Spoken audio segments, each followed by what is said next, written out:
Salut! Aujourd'hui, je vais un peu dévier de ma trajectoire normale, dans le sens où ça va être une suite à la vidéo d'hier. Et plus précisément, ça va être une réponse à la question que Roxane m'a posée en commentaire, qui était le concept de la règle est-il réel? Car après tout, ce n'est qu'un concept, et elle me demandait ce que j'en pense. Pour moi, concept et règle, c'est la même chose. Une règle, ce sera forcément une idée, un concept. On pourra à loisir, et on pourra à l'inverse, à loisir, mettre un concept sous forme de règle. En gros, une règle va définir les limitations d'un concept. Pour moi, l'essentiel, c'est pas de savoir est-ce qu'une règle est réelle, est-ce qu'un concept est réel. Est-ce que si je dis le mot froid, ça devient réel pour moi? Juste comme ça, non. Donc, par définition, automatiquement, je pourrais dire logiquement, ce n'est pas réel. Si je dis couteau, si je dis blessure, j'ai pas une blessure qui va m'apparaître comme ça. Donc ce n'est que des concepts, donc immatériels, irréels, de l'ordre de l'intangible. Lorsque je parle, c'est de l'intangible. Pourtant, lorsqu'on se parle les uns les autres, ça provoque des effets en nous. Ça provoque des émotions, ça provoque des réactions physiques, ça provoque même des réactions, des actions. Donc c'est aussi réel. On pourrait dire que c'est aussi réel.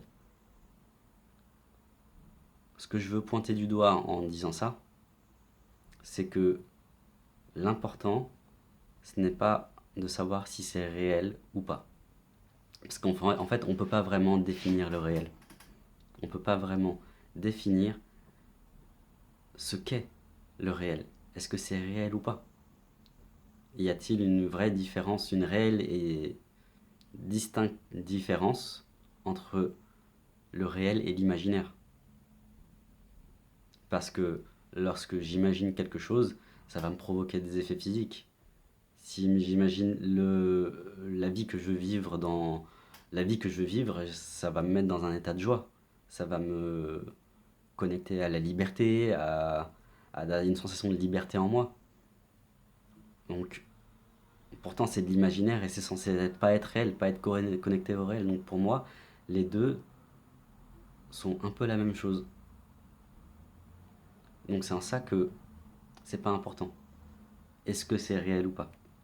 Est-ce que la règle de ce concept d'hier, c'était je ne suis soumis à aucune règle sauf à celle de Dieu en moi? Est-ce que ce concept est réel? C'est à toi de voir, Roxane. C'est en ça que c'est magique. Parce que si tu décides de te focaliser dessus, de porter ton intérêt dessus, d'y apporter ta foi, ça deviendra réel. Et c'est là que l'idée, tu vas t'ouvrir à un autre monde en posant cette idée. Il n'y a aucun moyen de définir. Je vois pas de réponse à ta question en fait. Il n'y a aucune réponse valable. Ce que tu décides vrai le sera pour toi. Ce que je décide vrai le sera pour moi.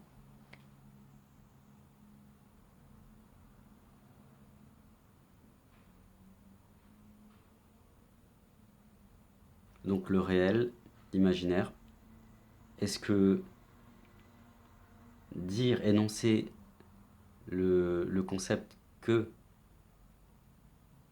je ne suis soumis qu'aux règles du divin en moi est réel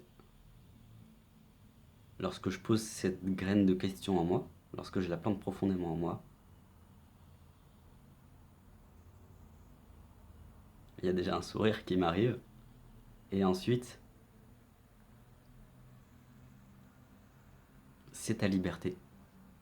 Le message intérieur que j'ai, c'est que c'est ta liberté de savoir si c'est réel. De connaître, de toucher du doigt si c'est réel ou pas. Si ce que tu décides, si cette règle est vraie pour toi en fait.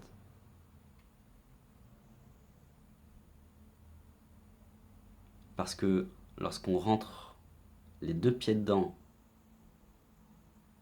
dans cette idée-là, dans l'idée que je suis que, en fait, je ne suis que les règles de Dieu en moi, du divin en moi,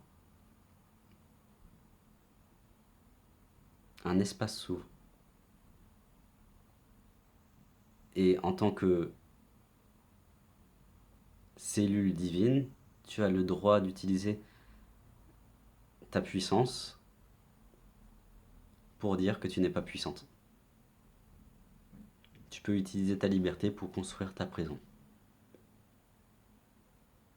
Donc, quoi qu'il arrive,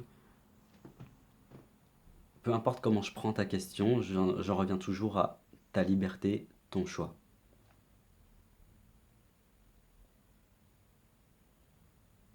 Je vois pas d'autre réponse, vraiment. Parce que tu as droit à tout. C'est le son. En fait, on est là pour faire du choix, des choix. L'humain, pour moi, incarne le choix. Et le choix qu'il désigne, sur lequel il porte son intérêt, va colorer son expérience, va manifester les pensées, les actions, les personnes. Donc, si ton choix se porte sur cet imaginaire, donc ça n'existe pas, voilà ce que tu vas voir.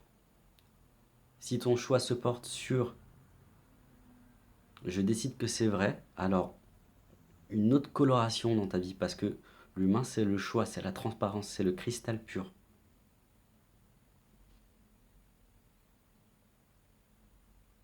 Et en soi, ce droit inné de choisir nous connecte à notre puissance.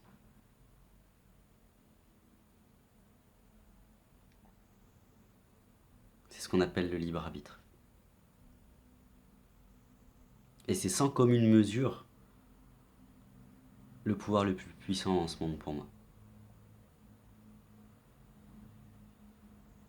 Parce que les choix qu'on fait définissent qui on est, ou qui on veut, ce qu'on veut bien voir de nous. Qu'est-ce que ça désigne le fait que tu me poses cette question, Roxane, chez toi?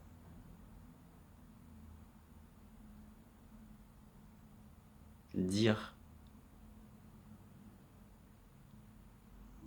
que je ne suis assujetti à aucune règle sauf à celle du divin en moi, ça veut dire plein de trucs.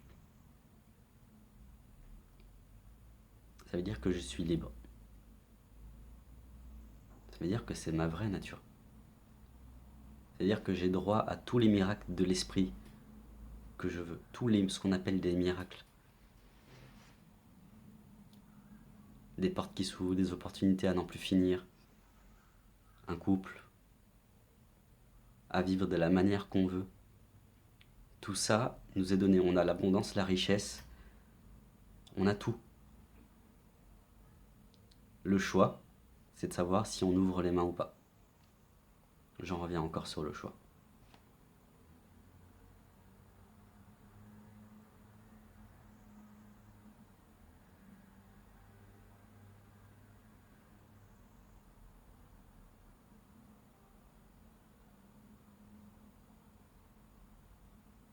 Donc voilà, je pense qu'il n'y a rien d'autre à ajouter pour cette réponse à Roxane. Merci à toi d'avoir posé la question.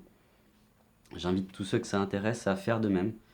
Ça me permettra d'avoir une vraie interaction avec les personnes qui me regardent. Et passez une bonne journée et à demain pour une prochaine vidéo. Salut!